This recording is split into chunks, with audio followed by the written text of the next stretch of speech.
I am Jerwin Alvarez. I am 32 years old. Nakatira po ako sa Calamba, Laguna.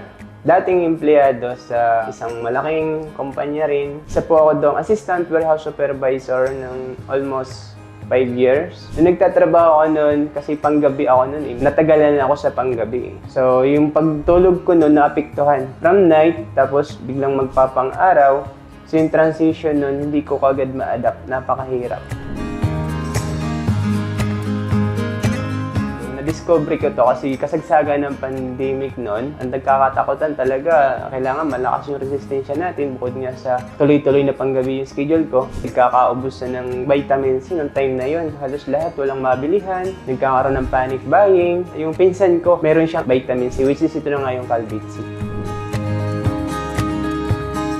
Simula noong mag-take ako ng Calbit C, hindi na ako nahihirapan na matulog. And until today, hindi ko po kasi tinigil na yung paggamit po ng Calbit C and hindi na po ako nag-take pa ng another na brand po ng vitamin C. Dati-rati kapag naabutan po ako ng ulan, nagkakaroon po ako ng sipon, ubo, tapos trangkaso, kasunod. Pero nung nag-take po ako ng Calbit C, grabe. Maulanan ako, nililigo ko lang pagdating sa bahay din.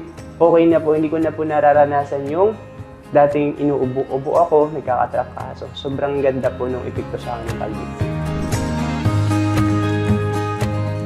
I highly recommend Calbit C po sa lahat po sa ating resistensya. No? Kailangan mapatibay natin yung ating resistensya upang sa ganun, hindi rin po maapektuhan yung ating trabaho. And sa lahat po ng makakarinig dito, lalo na sa mga night shift dyan na kagaya ko dati, no? I highly recommend na gumamit po kayo ng Calbit C.